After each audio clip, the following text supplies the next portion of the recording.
Bapak, Ibu, Saudara-saudari yang dikasihi Tuhan Yesus Kristus, selamat pagi untuk kita semuanya. Hari ini kita memasuki renungan pagi kita, Selasa 17 Mei 2022. Sebelum kita memasuki ibadah kita, marilah kita bersatu teduh untuk sejenak.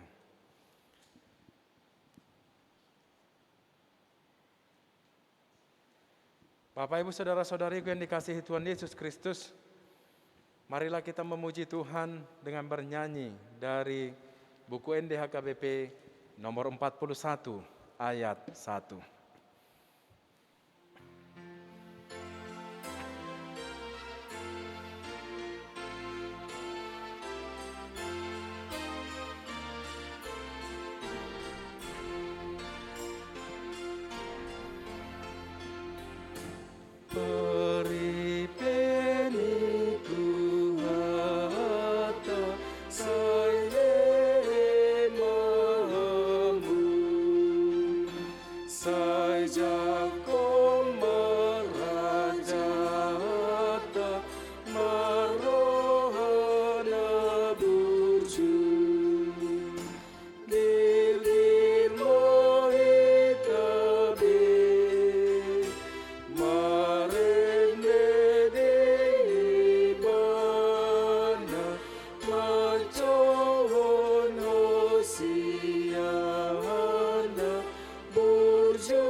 Kasih karunia dan damai sejahtera dari Allah Bapa kita dan dari anaknya Tuhan Yesus Kristus kiranya memberkati kamu sekalian.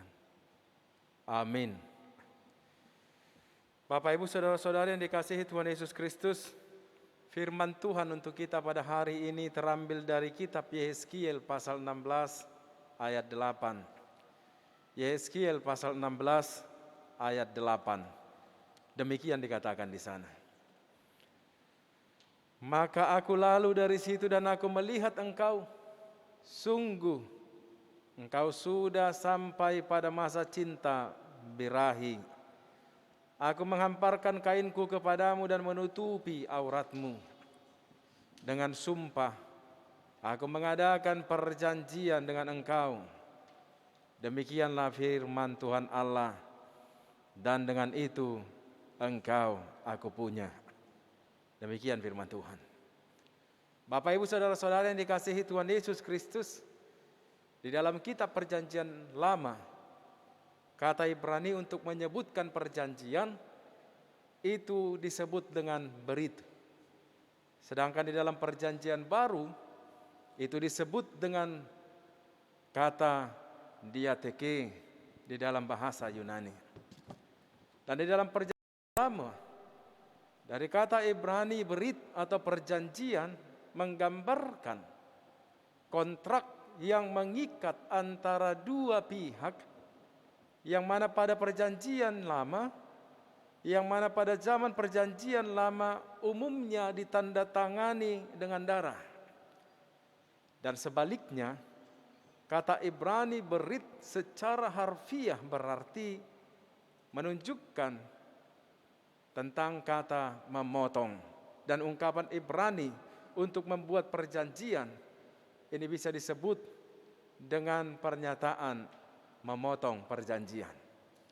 Bapak, Ibu, Saudara-saudariku, namun hal yang penting sekarang untuk didiskusikan dalam hal ini adalah bahwa kata berit juga merupakan istilah yang umum digunakan untuk perjanjian pernikahan. Perjanjian lama secara harfiah merujuk pada pernikahan Allah dengan umatnya Israel. Setelah Tuhan membebaskan Israel dari Mesir, tujuan langsung mereka adalah menuju Gunung Sinai. Dan di sanalah Allah pertama sekali mengusulkan untuk mengadakan perjanjian dengan mereka. Ketika Dia memerintahkan Musa untuk mengatakan kepada mereka, jika kamu menaati aku sepenuhnya dan menaati perjanjianku, Itu yang jadi bukti dari perjalanan yang kita sebutkan tadi. Bapak Ibu saudara-saudariku, ini harus dicatat dan diingat sebagai wujud pernikahan spiritual, di mana Musa harus menjadi mediator atau perantara dari penyatuan yang akan datang. Tuhan bermaksud untuk berjanji pada dirinya sendiri sebagai suami rohani, dan Israel akan menjadi istrinya, dan pernikahan akan diadakan di sana, tepatnya di Gunung Sinai. Bapak Ibu saudara-saudari, apakah orang Israel sadar bahwa ini akan menjadi pernikahan rohani antara mereka dengan Allah?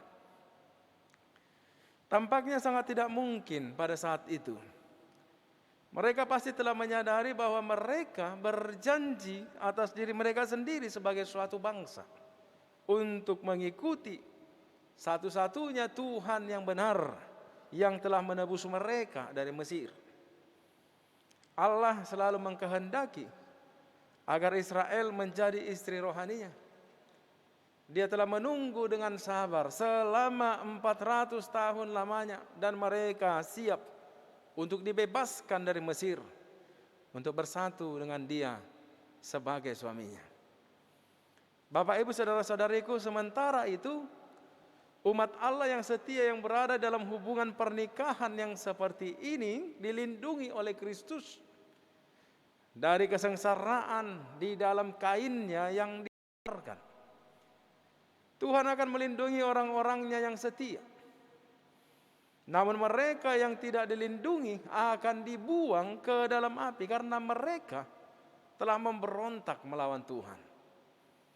Dan juga harus dihukum di dalam kesengsaraan besar agar mereka bertobat. Bapak Ibu saudara-saudari, menghamparkan kain Tuhan adalah cara Tuhan untuk mengatakan bangsanya telah memahami perjanjian pernikahan dengan Tuhan. Maka dari semuanya itu, marilah kita bersukacita dan bersorak-sorai dan memuliakan Dia. Karena hari perkawinan anak domba Allah telah tiba, dan pengantinnya telah siap sedia. Itu yang dikatakan oleh kitab Wahyu pasal 19 ayat 7. Saudara-saudariku, istri yang digambarkan dalam hal ini, yakni istri kepunyaan dari Allah sendiri, harus sudah siap ketika dia datang kembali.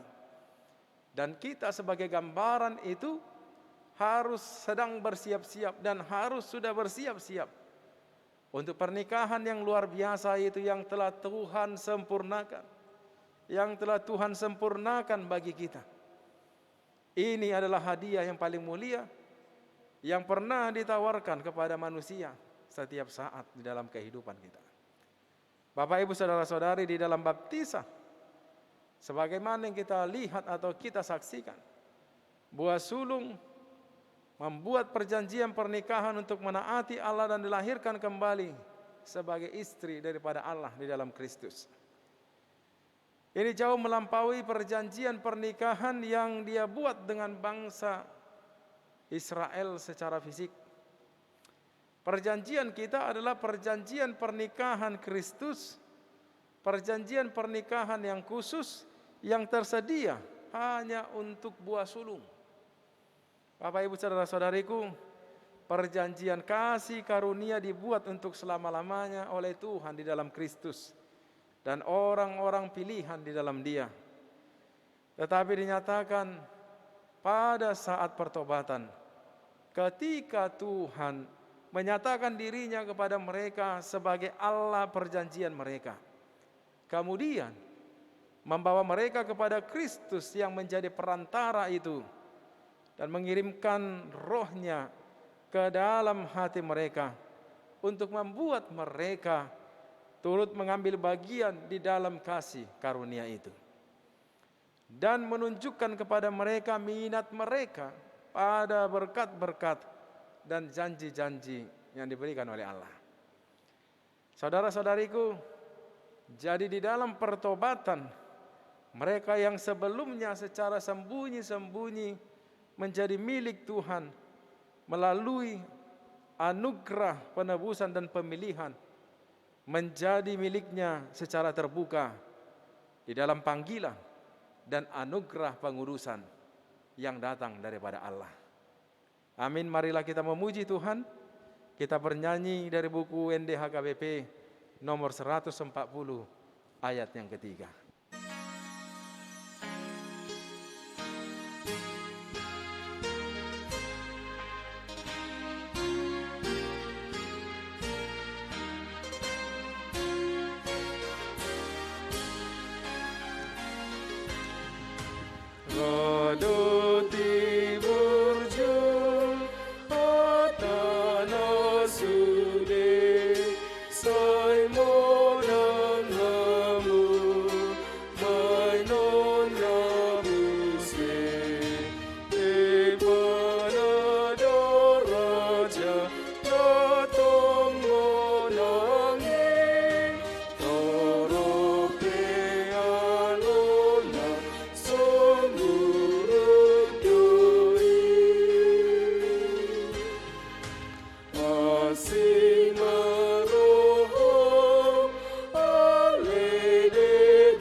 Marilah kita berdoa.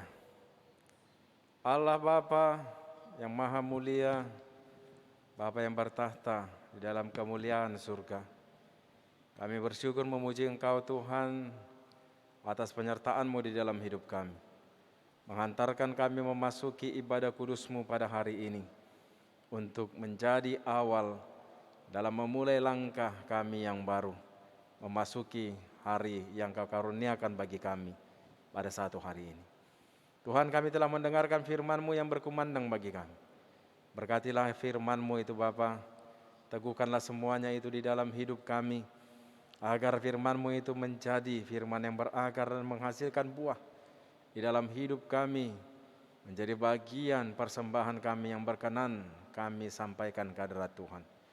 Berkatilah kami ya Tuhan dalam hari-hari kami, bahkan dalam satu hari ini Tuhanlah yang memelihara kami di dalam kemuliaan tangan Tuhan, agar semua pekerjaan kami, rencana kami, dan apapun yang akan kami lakukan, semua dapat kami kerjakan di dalam kemuliaan nama Tuhan.